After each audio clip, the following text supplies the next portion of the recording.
আটকাইয়া তারপর ভিতরে আমার বাবা ছিল, মা ছিল, আমার ভাবি ছিল, আমার ভাতিজির বয়স 4 মাস, আমার ভাতিজা ছিল 4 বছর।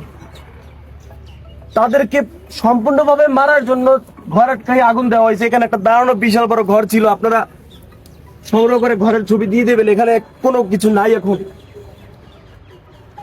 তাহলে আমি বলবো যে এই বিপ্লবী সরকার, আমরা যে বিপ্লব ঘটালাম, বিপ্লব ঘটাই একটা সরকার গঠন করে দিলাম।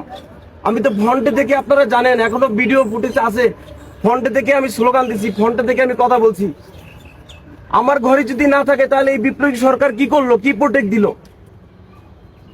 আমি 3-4 দিন আগে ধানমন্ডি 32 ভাঙা হলো, সেখানে আমি ফ্রন্টে ছিলাম। বুলডোজারের উপরে উঠে আমি স্লোগান দিচ্ছি। কাদের জন্য স্লোগান দিচ্ছি? দেশের মানুষের জন্য স্লোগান দিচ্ছি, বাঙালির জন্য স্লোগান দিচ্ছি। তো বাঙালির জন্য স্লোগান দিয়ে আমার বাবা মা ভাই বোন ভাতিজা কেউ নাই, আল্লাহ কোনোভাবে বাঁচাই দিছে।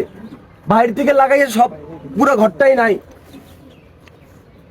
আমি অন্তর্বর্তীকালীন সরকারকে কাটছাট ভাবে বলতে চাই, 7 দিন টাইম, 7 দিন টাইমের ভিতরে যারা জড়িত তাদেরকে শনাক্ত করে বিচারের আওতায় এনে 7 দিনের ভিতরে আমার এই পুরা ঘর লাকড়ি সব সরাইয়া পূর্ণ ঘর স্টার্ট করতে হবে। 7 দিন টাইম।